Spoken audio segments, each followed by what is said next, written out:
Vamos a profundizar ahora en un concepto relacionado con la cinemática del cuerpo sólido. Ya hemos estudiado el caso de la distorsión pura, es decir, esta es la figura con la que obtuvimos la deducción de gamma xy en función de las derivadas de los desplazamientos u y v respecto de x y de y. Y obtuvimos que gamma xy para la distorsión pura es igual a un medio de du a di más dv a dx, una expresión que ya hemos estudiado.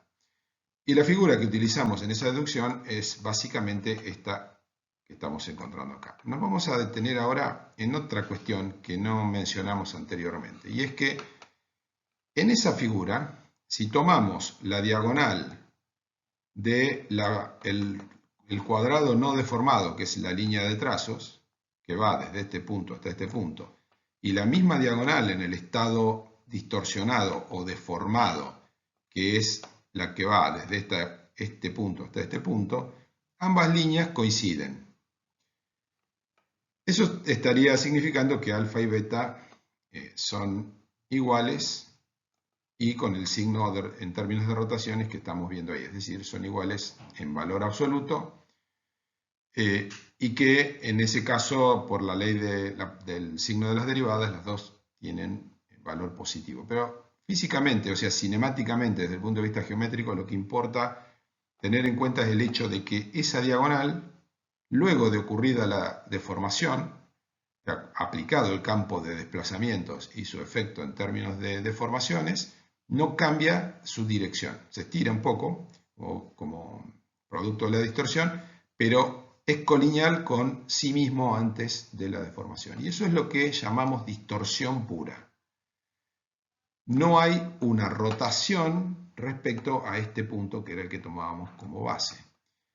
En contrapartida, nosotros podemos estudiar, y esto es lo que estamos introduciendo, el concepto de rotación pura, que se remite al concepto de los movimientos como cuerpo rígido.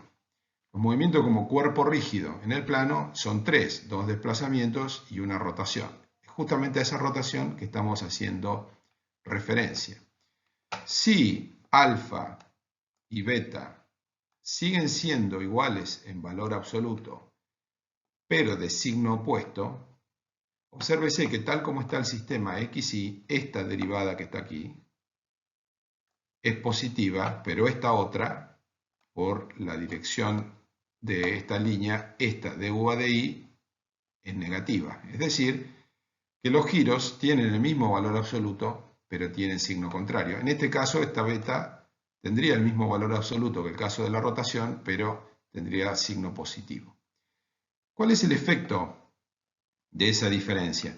Que la diagonal, que va de A a D, indicada con línea de trazos antes de aplicar las deformaciones, luego, en el caso de una rotación pura, se mueve a esta posición y eso representa una rotación como cuerpo rígido, que se ve aquí, que es igual en valor absoluto a alfa y a beta. Y el efecto que tiene, al ser como cuerpo rígido, es que no genera tensiones, no genera una deformación específica del cuerpo, sino que representa solamente un movimiento como cuerpo rígido. Y los movimientos como cuerpo rígido están representados por desplazamientos u, v y w, pero cuando hacemos el cálculo de las deformaciones específicas en función de las expresiones que encontramos antes, por ejemplo, gamma xy igual a du a di más dv a dx, esa suma da cero. No siempre que hay desplazamientos hay deformaciones, es decir, justamente cuando esos desplazamientos corresponden a los del tipo de cuerpo rígido, no dan origen a deformaciones y hay por lo tanto a tensiones internas en los cuerpos. Y es lo que estamos viendo en esta figura de manera clara, porque todos los desplazamientos están exagerados. En el caso de distorsión pura, se pierde la forma, lo que originalmente era un cuadrado se convierte en un rombo. Mientras que en este otro caso, en el de rotación pura, lo que originalmente es un cuadrado sigue siendo un cuadrado, pero está rotado. El hecho de que esté rotado es un tema de cómo lo estamos viendo, de cuál es el sistema de referencia, pero la forma no cambió, los ángulos internos no cambiaron, la longitud de las caras no cambió. Por lo tanto, no hay ninguna deformación específica en esta rotación pura. No solo no hay distorsión, sino que tampoco hay elongaciones. Es decir, por ser un movimiento como cuerpo rígido, no genera deformaciones específicas. En general, el campo de desplazamientos de un cuerpo sólido elástico va a estar compuesto por una combinación entre desplazamientos que generan los dos efectos al mismo tiempo. Es decir, va a haber parte de los desplazamientos que son rotaciones y desplazamientos como cuerpo rígido y otra parte que va a estar generando distorsión, elongación, o sea, deformaciones extensionales y por lo tanto va a generar tensiones. Nosotros ya estudiamos la parte que sí genera deformaciones, que es la que da origen al tensor de deformaciones, con las relaciones en términos de las derivadas de los desplazamientos. Nos está faltando justamente encontrar o definir la otra parte, que es la que expresa solamente los desplazamientos como cuerpo rígido, que en este caso sería el tensor rotación, el que vamos a encontrar. Por lo tanto, vamos a terminar de describir la cinemática con la parte de los desplazamientos que dan origen al tensor rotación.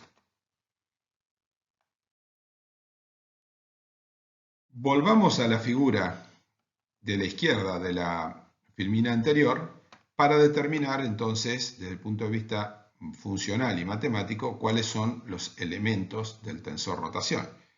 Y volvamos a recordar esto que habíamos mencionado anteriormente. En el caso de la rotación pura, vamos a considerar el plano XY y tengamos presente que esta figura da origen a una rotación en torno al eje Z, que está aquí. Que esa rotación, tal como está este sistema de coordenadas y la regla de la mano derecha, va a ser positivo si es así, y que eso va a ser W sub Z. Y que según está indicado con esta dirección, este es un WZ positivo. Si lo queremos calcular, queremos hacer la expresión funcional de la deformación específica del tau, el gamma xy, tal como hicimos para el tensor de deformaciones, no el rotacional, vamos a verificar que, como dijimos anteriormente, dBA de x, que es el ángulo alfa, porque son deformaciones pequeñas, y dUA de y tienen el mismo valor absoluto, pero tienen signo distinto. ¿Por qué tiene signo distinto? Porque si nosotros vemos esta recta respecto al sistema XY y hacemos el cálculo de dBA de x, claramente tiene pendiente positiva. Y si vemos esta otra recta, pero ahora no en el sistema XY, sino en IX, es decir, Y como variable independiente, dUA de y tiene pendiente negativa, porque digamos es la regla de las pendientes de las derivadas. Esto es muy simple. Por lo tanto, lo que podemos decir en términos de valor absoluto es que dUA de y es igual a menos dBA de x. Son iguales, pero tienen signo cambiado. Si calculamos el epsilon xy, es decir, lo que hemos llamado el gamma xy, y hacemos la cuenta teniendo esta situación presente, nos va a dar que gamma xy es igual a 0. Es decir, descubrimos lo que dijimos anteriormente, que esta rotación no genera una distorsión. Si tenemos en cuenta el hecho este de que uno es positivo en valor absoluto y el otro es negativo, la rotación WZ va a ser igual a ya sea alfa o a beta. Y por lo tanto, podemos encontrar esta relación funcional, que es decir que WZ es igual a un medio de dBA de x menos dUA de y. Es decir, es la misma expresión que para el gamma, pero con un signo cambiado. Uno positivo, el dBA de x, porque este es el que es positivo, y el otro con menos, porque este es el que es negativo. Y como esto nos va a dar esta suma de adentro del paréntesis, nos va a dar 2 veces alfa o nos va a dar alfa más beta, lo dividimos por 2 para que nos dé una sola vez y eso es la rotación. De manera análoga, podemos hacer un análisis de este mismo tipo, pero teniendo cuidado en el signo del W y la regla de la mano derecha para la rotación en las ternas, vamos a encontrar que WI es igual a esto que tenemos acá y Wx es igual a esta otra expresión que tenemos acá.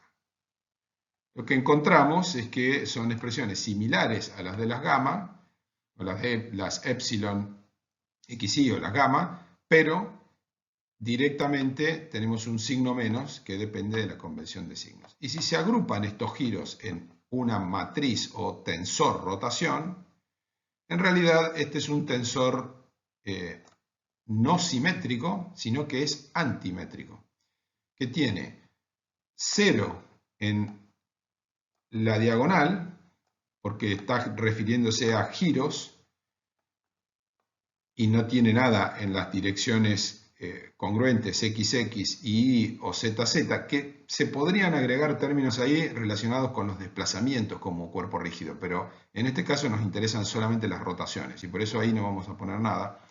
Y decíamos que es antimétrico porque si lo evaluamos a través de esta expresión y decimos que W es igual a un medio del gradiente de U menos el gradiente de U traspuesta, van a aparecer aquí cantidades que en esta posición es WZ y en esta otra es menos WZ, en función de la convención de signos de la regla de la mano derecha.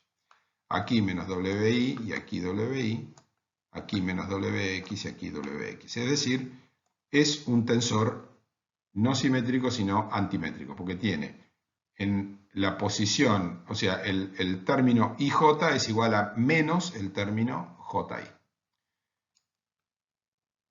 Si recordamos que habíamos dicho que los términos del tensor de deformaciones epsilon se podían encontrar a través de esta expresión, es decir, era un medio de gradiente de U más gradiente de U traspuesta, gradiente de U era el operador gradiente, y como acabamos de encontrar ahora, omega, que es el tensor rotación, es un medio del gradiente de U menos el gradiente de U traspuesta. Cuando sumamos ambos, nosotros sumamos epsilon más W, es decir, la suma de los tensores de formación y rotación, o haciendo las operaciones que están acá, nos queda igual al gradiente de U. La suma del tensor de deformación más el tensor rotación es igual al gradiente de U.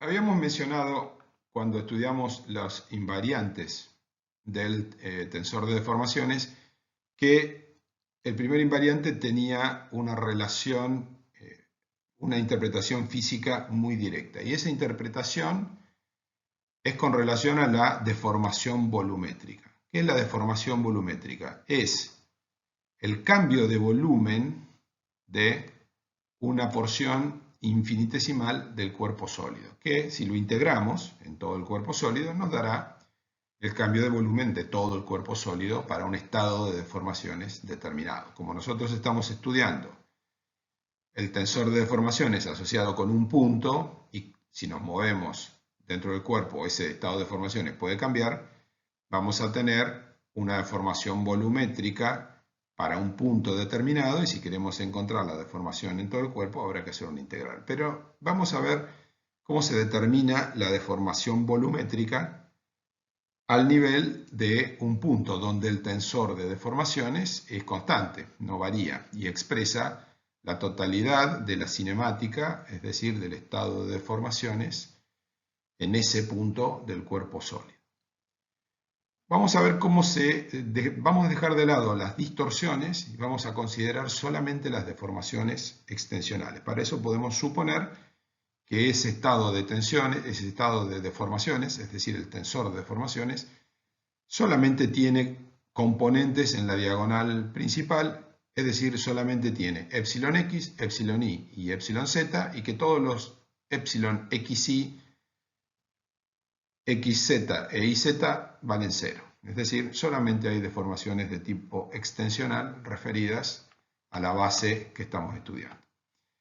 Vamos a ver en ese caso la situación entre el volumen inicial de un cubo elemental al cual le podemos dar como dimensiones de x, de y, de z, pero vamos, para hacer más fácil la deducción matemática, como se ve en el apunte, vamos a considerar que tiene longitudes unitarias. En algún determinado sistema de referencia, el diferencial puede valer 1 y por lo tanto esto es válido, no nos hace perder ninguna generalidad.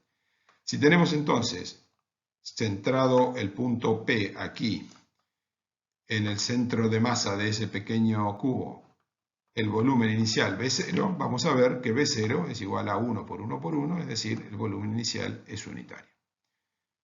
Cuando aplicamos o cuando ocurren las deformaciones asociadas con el tensor de deformaciones, que solamente tiene componentes epsilon-x, epsilon-y y epsilon-z, se produce una variación en el volumen de ese cubo unitario, pero no en la forma, porque al no haber deformaciones de tipo de distorsión, es decir, deformaciones epsilon, xy, y z e y y zx, solamente va a haber un cambio de volumen y todos los ángulos internos van a permanecer rectos. Es decir, que vamos a tener en general un cubo, por ejemplo, un poco más grande, que va a tener un volumen B0 más un delta B.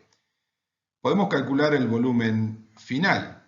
¿Por qué? Porque los lados de este cubo, estos tres lados que tenemos acá, miden 1 cada uno, y si esta es la dirección X, este lado, que antes medía 1, ahora va a valer 1 más epsilon x, porque la base original es 1. Si esto que está aquí es la dirección y, ese lado va a valer 1 más epsilon y obviamente esto es z, eso vale 1 más epsilon z.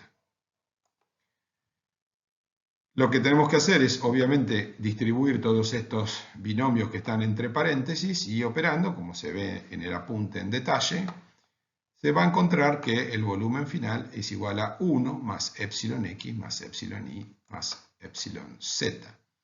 Es decir, que 1 es el volumen inicial y por lo tanto el delta B, es decir, la variación de volumen, es igual a epsilon x más epsilon y más epsilon z.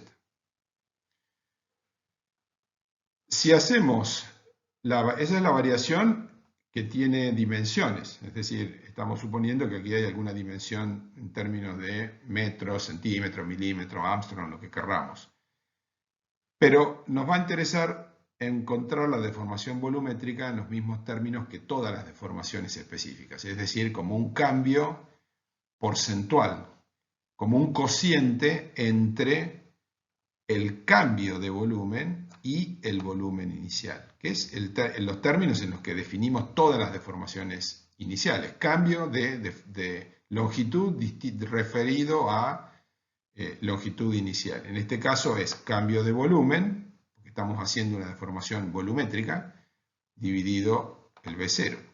El cambio de volumen es obviamente BF menos B0, que es igual a epsilon x más epsilon y más epsilon z, y B0 es 1, y por lo tanto el delta B sobre B0, que es lo que llamamos deformación volumétrica, y que lo representamos con la letra E minúscula o con la letra delta, se puede encontrar con cualquiera de estas dos denominaciones en la bibliografía. En definitiva, el cambio específico del volumen, que se llama deformación volumétrica, es igual a la suma de las tres deformaciones específicas extensionales. Y que en cualquier base que estemos tomando de referencia va a ser esa suma. Si tomamos la base x' y prima z', E será igual a epsilon' x más epsilon' y más epsilon' z, y en particular en la base principal va a ser igual a E1, epsilon 1 más epsilon 2 más epsilon 3.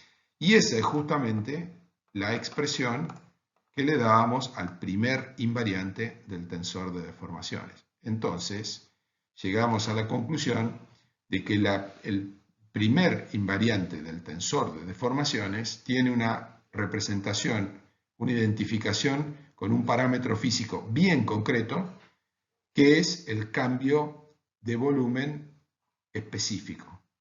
La deformación volumétrica es igual al primer invariante del tensor de deformaciones.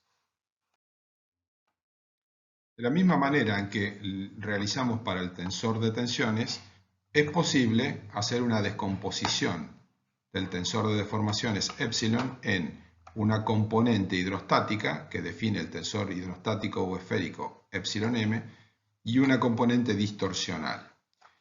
El tensor hidrostático epsilon m es un tensor diagonal que tiene el mismo término en las tres posiciones de su diagonal y ese término es un tercio de epsilon 1 más epsilon 2 más epsilon 3 o un tercio de epsilon x más epsilon y más epsilon z. Lo llamamos epsilon m y obviamente es igual a un tercio del primer invariante del tensor de deformaciones completo. Lo que es lo mismo decir, como vimos hace unos instantes, que epsilon m es igual a un tercio de la deformación volumétrica E minúscula o delta. El tensor distorsional, por lo tanto, va a ser la diferencia entre el tensor completo y el tensor hidrostático, es decir, epsilon 0, que es el tensor distorsional, es epsilon, el tensor completo, menos el tensor epsilon m, el hidrostático, y se va a expresar de esta manera en la base x y z, afectando solamente los términos de la diagonal principal del tensor original, y si lo expresamos en base 1, 2, 3, va a ser también un tensor diagonal.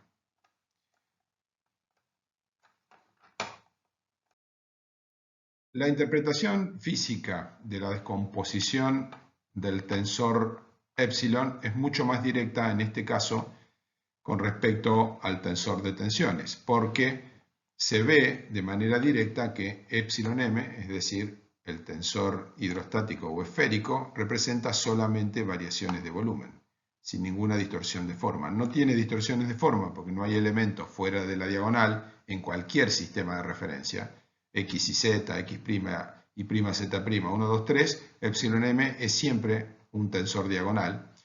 Y sabemos que representa variación de volumen porque acabamos de encontrar que en la deformación volumétrica específica delta o E minúscula es igual a la suma de epsilon x, epsilon y, epsilon z, y que epsilon m tiene eso dividido 3 en los términos de su diagonal principal. Es decir, claramente los términos del tensor hidrostático están representando variación volumétrica. Y al no tener elementos fuera de la diagonal, no representa distorsión.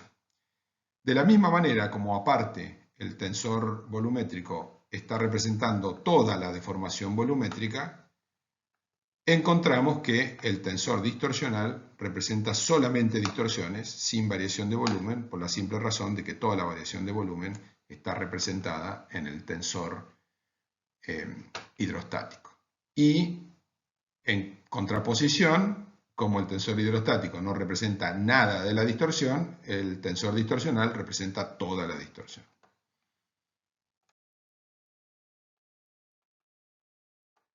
Las invariantes de estos dos tensores en los que estamos descomponiendo el tensor de deformaciones total se pueden calcular totalmente en paralelo con alguna interpretación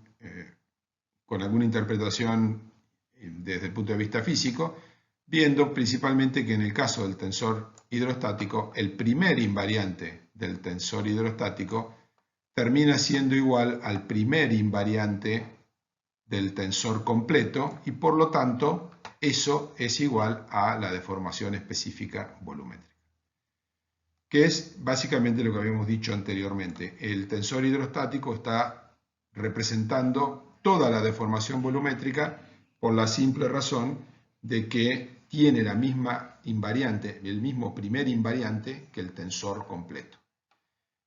Luego el tensor distorsional va a tener su primer invariante igual a 0, porque sencillamente el hidrostático se quedó, entre comillas, con todo ese primer invariante. En el caso del tensor distorsional, se suele llamar a sus invariantes como J1, J2 y J3.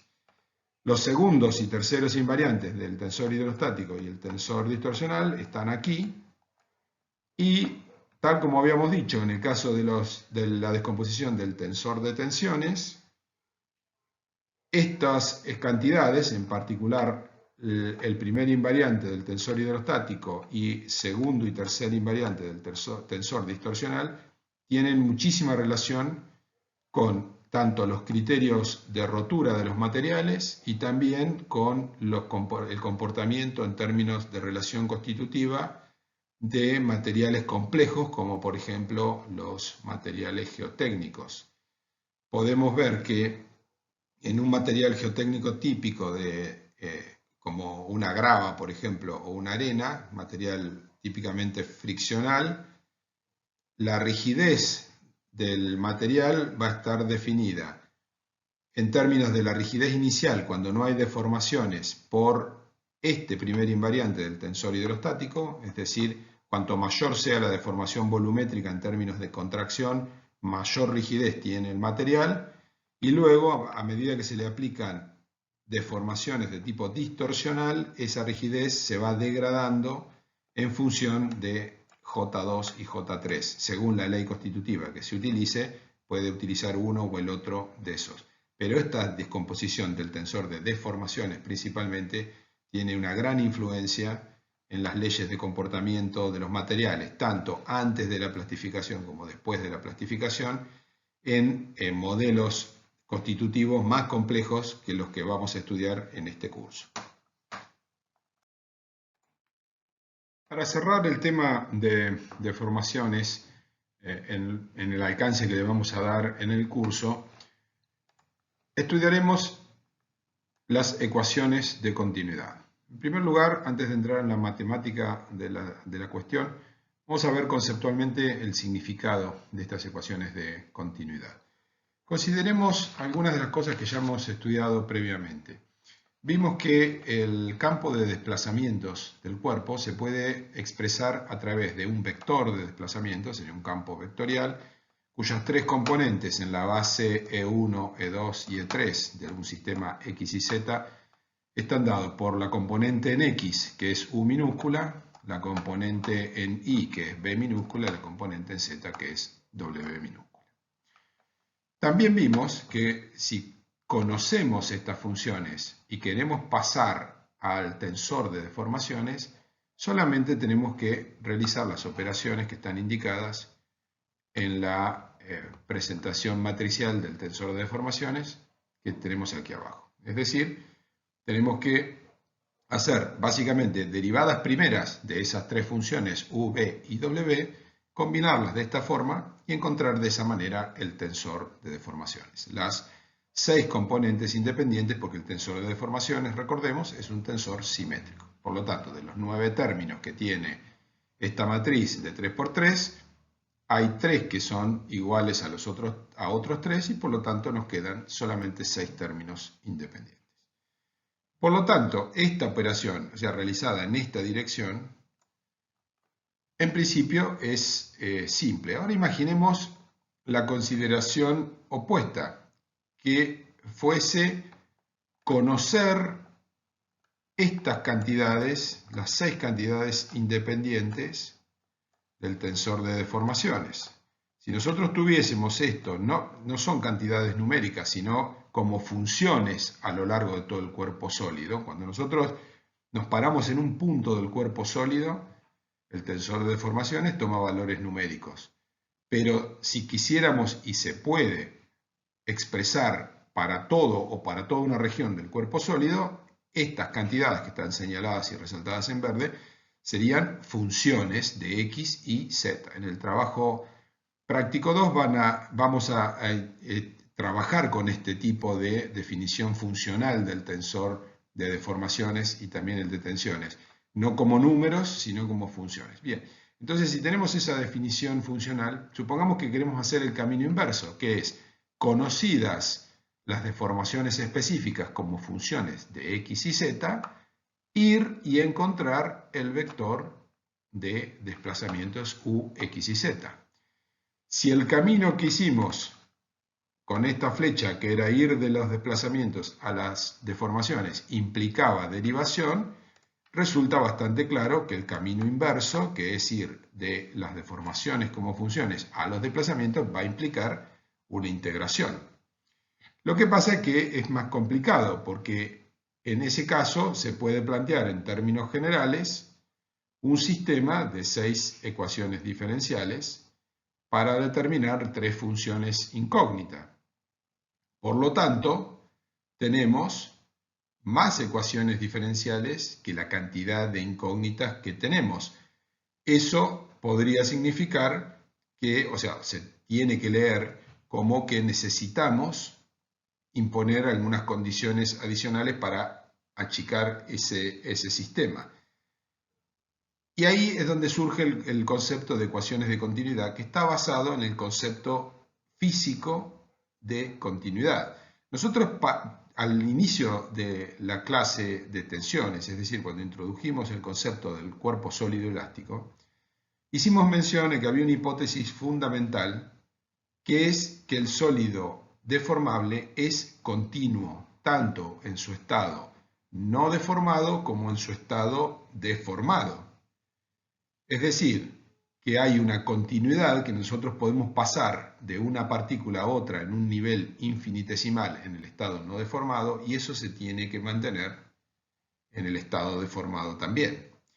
¿Qué quiere decir? Que si en una región del cuerpo sólido no hay un hueco en el estado indeformado, no se puede abrir un hueco en el estado deformado. O de una manera más simple, que este vector de desplazamientos y las deformaciones que surgen de él tiene que ser tal que si en el estado indeformado tenemos un punto Q, cuando le aplicamos este vector de desplazamientos se tiene que transformar en el estado deformado en un punto Q', no se puede transformar en dos puntos. Es decir que todas estas funciones tienen que ser unívocas. Funciones no pueden ser arbitrarias, sino que tienen que ser unívocas. Esta condición de continuidad al nivel de las deformaciones específicas se expresa o se impone matemáticamente. Lo que físicamente es simple de explicar, a nivel matemático no resulta simple porque se tiene que convertir en condiciones matemáticas. Esas condiciones matemáticas son las ecuaciones de continuidad que veremos en lo sucesivo. Estas ecuaciones de continuidad son 6 y se obtienen en dos grupos de 3. Vamos a ver el primero de ellos, desarrollando la primera y luego por permutación de índices encontrando otras dos. Se parte de la siguiente expresión. El concepto es hacer la derivada segunda de gamma xy, es decir, de la distorsión, en este caso, en el plano xy. Sabemos que gamma xy es esta expresión que tenemos aquí. Y lo que estamos haciendo es hacer la derivada segunda respecto de x y de y. Es decir, estamos derivando la distorsión en los ejes x y respecto de x y de y. Por lo tanto, derivada segunda respecto de x y de y de esta expresión que ya habíamos derivado anteriormente, de gamma xy en función de u y b, de sus derivadas. Lo que se hace es introducir esta derivada en estos dos términos y nos termina quedando derivada tercera de u respecto de x y de y dos veces, porque acá tenemos respecto de x una vez, de y otra vez, y en el segundo término nos queda la derivada tercera de b, que tenemos acá, respecto de y de x dos veces. Como podemos permutar aquí abajo las derivaciones, es decir, nosotros podemos decir que la derivada de x respecto de y dos veces es la derivada de y dos veces respecto de x, o podríamos decir que es la derivada respecto de y, respecto de x y respecto de y de vuelta, o sea, podemos permutar ese orden de derivación. Lo que hacemos es aquí, donde tenemos derivada de x respecto de y dos veces, ponerla como la derivada segunda respecto de y dos veces de lo que queda, que es la derivada de u respecto de x. Pero la derivada de u respecto de x, como sabemos, es epsilon x. Cuando tomamos el segundo término, vamos a volver a hacer lo mismo. Esta derivada respecto de y respecto de x dos veces la vamos a poner como la derivada respecto de x dos veces de la derivada respecto de y de la función, y nos queda la derivada segunda respecto de x dos veces de db a di. Pero db a di es igual a epsilon i. Por lo tanto, encontramos que partimos de la derivada segunda de gamma xi respecto de x y de y, y obtenemos, que es esto que tenemos aquí, y obtenemos del otro lado la derivada segunda de epsilon x respecto de y dos veces, más la derivada segunda de epsilon i respecto de x dos veces. Nos damos cuenta que haciendo la derivada segunda cruzada de la distorsión xy, eso es igual a la derivada segunda de la deformación específica en x respecto de y dos veces, más la derivada segunda de la deformación específica en y respecto de x dos veces. Es decir, que en esta primera ecuación de continuidad, todos los subíndices son xy y que hace una relación en términos en el plano de xy de las tres deformaciones específicas que podemos encontrar en el plano xy, que son epsilon x, epsilon i y gamma xi. De la misma manera, podríamos hacer la deducción que hicimos aquí en el plano xz e iz, relacionando gamma xz con epsilon x y epsilon z, y vamos a encontrar esta ecuación de continuidad. Y si nos remitimos al plano iz, vamos a encontrar esta relación entre derivada segunda de gamma iz respecto de y z, como la suma de la derivada segunda de epsilon i respecto de z dos veces, más la derivada segunda de epsilon z respecto de y dos veces. Con lo cual estamos encontrando las primeras tres ecuaciones de continuidad, que como dijimos es un primer grupo de tres en las que establecemos relaciones entre las deformaciones distorsionales en el plano xy con las dos deformaciones extensionales en el plano xy, y lo mismo para el plano xz y para el plano iz. El segundo grupo de ecuaciones de continuidad se obtendrá con un poco más de laboriosidad en términos del desarrollo matemático. En primer lugar, se parte como base común para las tres ecuaciones de continuidad que faltan, se parte de hacer las derivadas de los gamma y j respecto a k, es decir, a la tercera coordenada. Por eso vamos a hacer la derivada de gamma y z respecto de x, luego la derivada de gamma xy respecto de z y luego la derivada de gamma xz respecto de y, completando los tres ejes de referencia.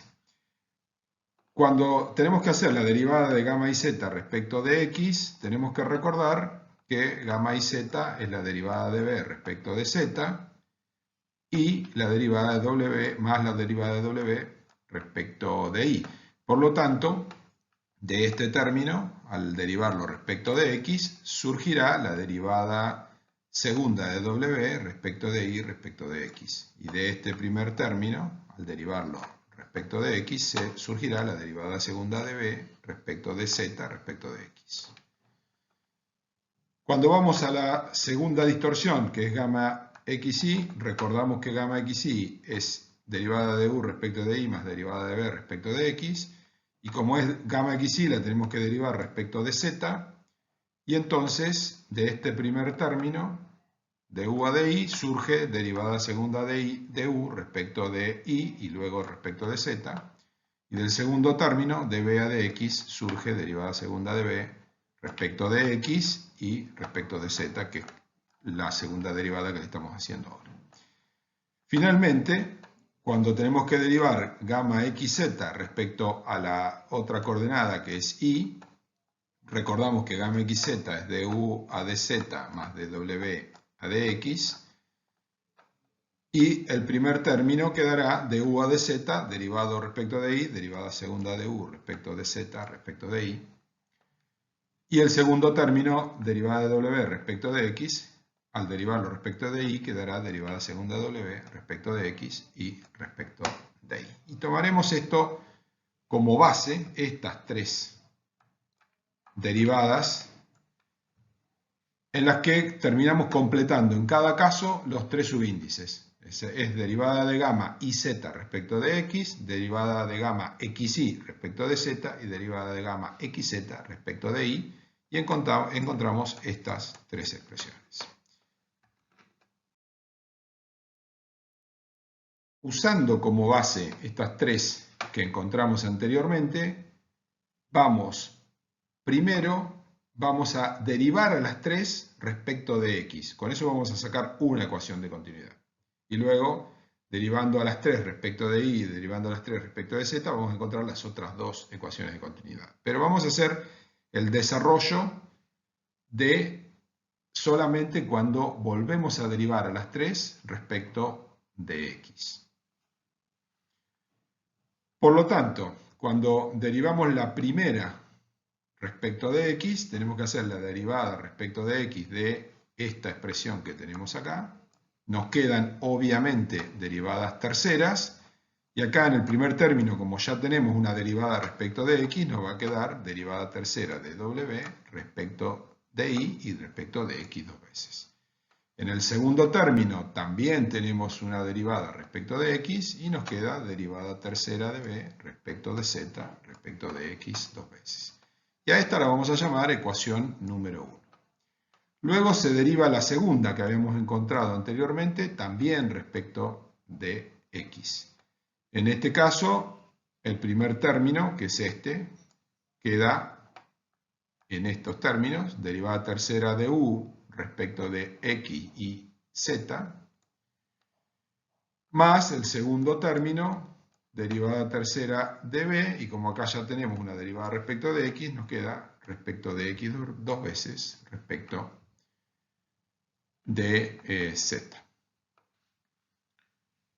En este primer término que tenemos aquí, encontramos que tenemos derivada tercera de u respecto de x, de y y de z. Pero cuando tenemos esta derivada tercera, una de las tres derivaciones es de u respecto de x, y la derivada de u respecto de x es epsilon x. Entonces, lo podemos poner como derivada segunda respecto de y y de z de, entre paréntesis, derivada de u respecto de x, es decir, nos queda este término que tenemos acá, la derivada segunda de epsilon x respecto de los otros dos índices que nos quedaron, que son y z. Y el otro término, este segundo término que teníamos acá, que era derivada tercera de b respecto de x dos veces y respecto de z, lo dejamos igual. Vamos a derivar, y a esta ecuación que obtuvimos así, la vamos a llamar ecuación 2. Vamos ahora a la tercera que habíamos encontrado anteriormente, la derivada de gamma xz respecto de y vamos a derivarla entonces respecto de x otra vez. Tenemos que derivar respecto de x estos dos términos.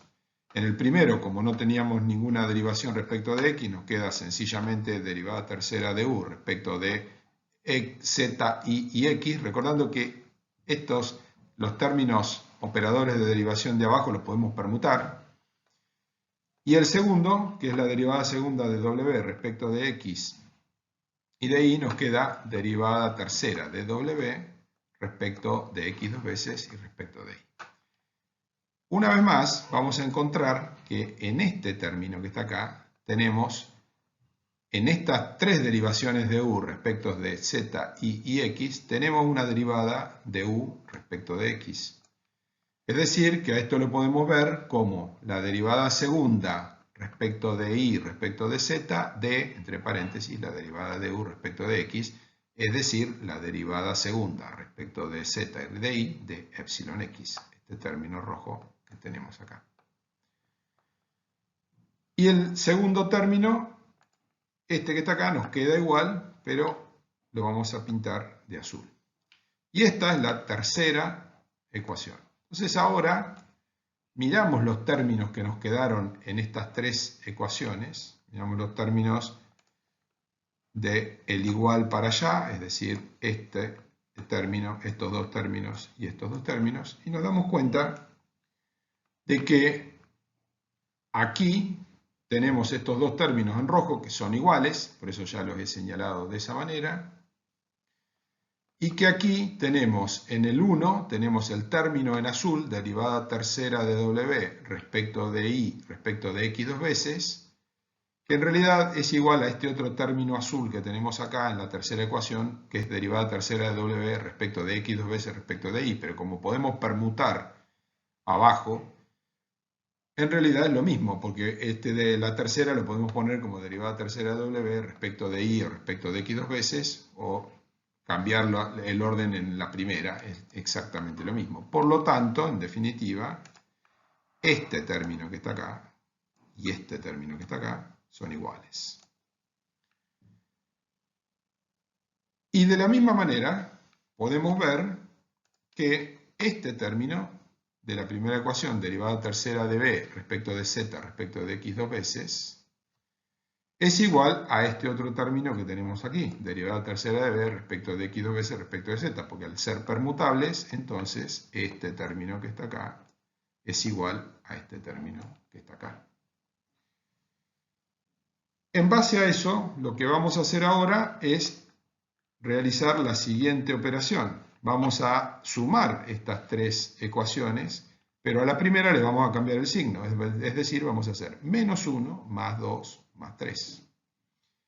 Cuando hacemos menos 1, nos queda este término con menos y este otro término también con menos.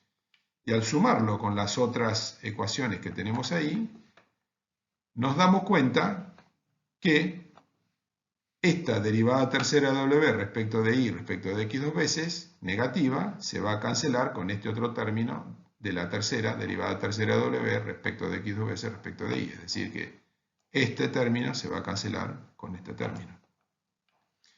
De la misma manera, el término menos derivada tercera de b respecto de z respecto de x dos veces de menos 1, este que está acá, se va a cancelar con este otro que tenemos acá, es decir que este término se va a cancelar con este término. Y por lo tanto lo que nos van a quedar son solamente los dos términos que están en rojo, que son iguales entre sí. Cuando hagamos entonces la suma, nos va a quedar del lado izquierdo menos esto, más, o sea, esto menos esto, más esto, pero las tres son derivadas respecto de x de, y entonces nos queda el derivada respecto de x, factor común de este paréntesis negativo, más este paréntesis, es decir, esto que tenemos acá. Y del lado derecho de la ecuación se nos fueron todos los términos menos los dos rojos, que son iguales. Entonces nos termina quedando igual a 2 veces derivada segunda de epsilon x respecto de z y respecto de y. Termina quedando la ecuación de continuidad como la derivada respecto de x de la suma de las tres derivadas de los gamma respecto a la coordenada que no tiene gamma, es decir, derivada de gamma iz respecto de x, cambiado de signo, más derivada de gamma xy respecto de z, más derivada de gamma xz respecto de y, toda esa suma derivada respecto de x, esto es lo que manda esta ecuación de continuidad, que es derivada respecto de x, y eso es igual a 2 veces la derivada de epsilon x, fíjense que acá tengo epsilon x y esto es derivada respecto de x, y la derivada segunda de epsilon x es respecto a z e y, es decir, la derivada segunda del epsilon en una dirección respecto de las otras dos direcciones. ¿Por qué hacemos esta consideración? Porque sobre la base de esta primera que dedujimos haciendo todas las operaciones de derivación, agrupamiento y demás, vamos a obtener las otras dos por permutación de índices. Haciendo esa permutación de índices, vamos a obtener las otras dos ecuaciones de continuidad sin necesidad de hacer toda la deducción, porque es básicamente lo mismo. Y vamos a tener la derivada respecto de y de la derivada de gamma y z respecto de x. Siempre tenemos acá los tres índices más derivada de gamma xy respecto de z. Y la que está cambiada de signo es siempre la que coincide con la derivada que estamos haciendo, menos la derivada de gamma xz respecto de y. Y como estamos derivando respecto de y, del otro lado tendremos dos veces la derivada segunda de epsilon y respecto a las otras dos direcciones. Y lo mismo va a pasar con esta otra, sin necesidad de repetir cuál es la regla que da origen a esta ecuación de continuidad. Resumiendo, hemos obtenido 6 ecuaciones de continuidad que listamos aquí. Estas tres primeras, más sencillas, estas tres últimas que acabamos de obtener, un poquito más complejas, y vemos que la característica de estas 6 ecuaciones de continuidad es, en primer lugar, que tienen derivadas de segundo orden en lugar de lo que teníamos antes, que eran derivadas primeras. Es decir, lo que tenemos acá son derivadas segundas, pero esas derivadas segundas son solamente de las componentes del tensor de deformación, es decir, son siempre derivadas segundas, pero de epsilon x, epsilon y, epsilon z, o gamma xy, gamma xz, gamma yz. Es decir, ya no están los desplazamientos u, v y w.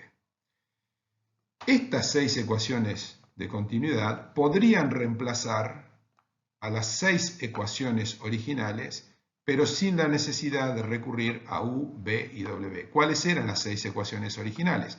Las que estudiamos al principio del tema de deformaciones, es decir, estas, epsilon x como derivada de los desplazamientos directos y las epsilon xy o las gamma xy, estas epsilon xy, xz e iz son los términos del tensor de deformaciones, como las sumas de las derivadas cruzadas. En caso de que resulte conveniente no tener las incógnitas de desplazamientos u, v y w, podremos utilizar en lugar de estas 6 ecuaciones originales, estas 6 ecuaciones que obtuvimos acá, porque en definitiva las 6 ecuaciones de continuidad las obtuvimos a partir de estas 6 originales operando entre ellas. Y en esas operaciones terminamos eliminando las funciones u, v y w, pero las 6 ecuaciones de continuidad son equivalentes a las 6 ecuaciones originales que vemos aquí abajo.